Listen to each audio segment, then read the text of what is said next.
Simba and Nala help Bomo. It was a hot day on the African plain.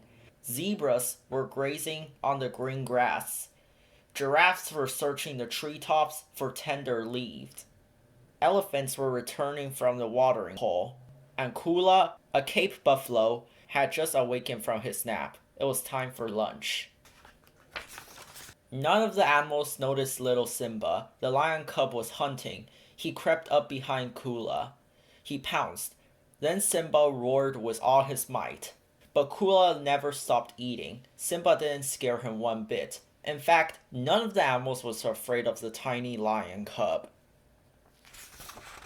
Simba, Kula said, it's too hot to play silly cub games. The buffalo swung his tail. Poor Simba was knocked to the ground. Ouch! The cub cried. The little lion cub watched as the animals wandered off. How will I ever become a great lion king if no one is afraid of me? Simba wondered. Simba began to walk home. Suddenly, he heard a familiar voice call him. Simba, there you are. I've been looking all over for you. It was his best friend, Nala. Do you want to play a game? She asked. No, said Simba. He sighed. I don't feel like playing. Please, Nala pleaded. we could play tag. Or hide and seek. Or leapfrog. I said I don't feel like playing, Simba answered. What's the matter? Asked Nala. Are you feeling sick? No, replied Simba. But I'm tired of silly cubs games, I thought you liked games, said Nala. Not any longer. Simba sighed. No one takes me seriously. I'll never be a good lion king, he added. Just then the two cubs heard a strange noise. What's that? Asked Nala. I don't know, Simba answered. Let's find out. The two friends followed the noise. It led them to the edge of a muddy pond. We're here, Nala whispered. The cubs crept closer and closer. They peeked through the tall grass and saw a baby elephant. Help! The elephant cried. I'm stuck in the mud. What happened? Nala asked. I wandered away from my mother. She told me to stay close to her, but I didn't listen. I didn't think I'd get into this mess, the elephant said sadly. Simba knew all about getting into trouble. He felt sorry for the baby elephant. What's your name? He asked. My name is Bomo. Can you help me? Don't worry, I'm the future Lion King. I can get you out of the mud, Simba assured him. Simba and Nala tried pulling from behind. Ouch! Bomo cried. That hurt! They pulled and pulled, but Bomo didn't move at all. So Simba tried pulling from the front. Ouch! My trunk is long enough already, Bomo shouted, but he still hadn't moved. Then Nala had an idea.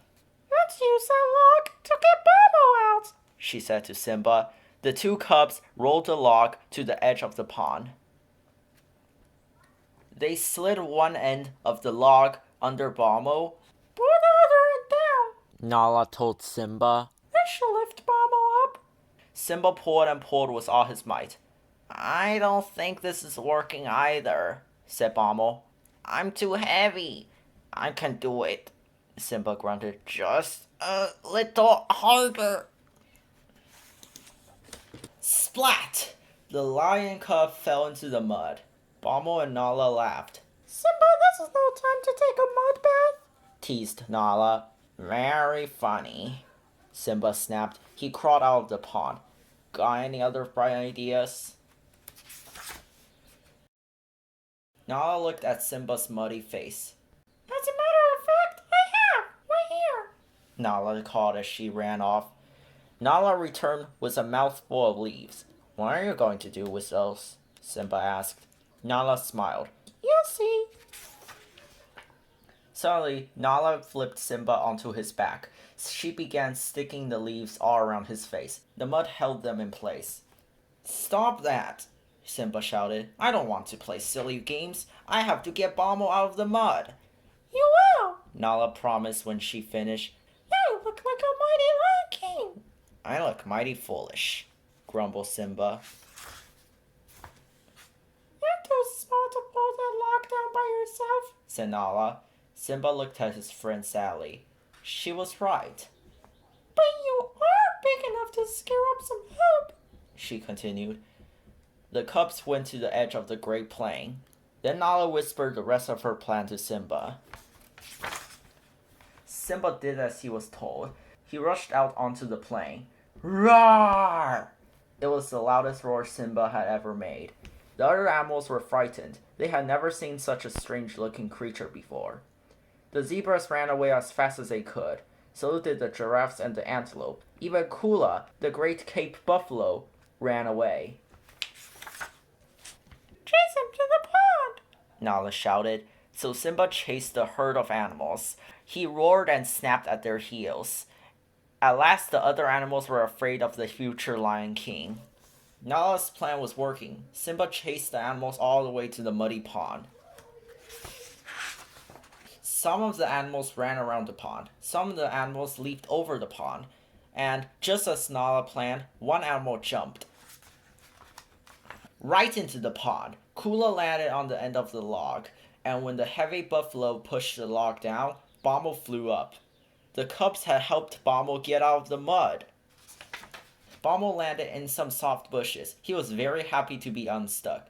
Thanks, you saved my life, Bomo said. It's Simba you should really thank, Nala told him. If he hadn't been so brave and scary, those animals would never have run this way. I was pretty brave, wasn't I?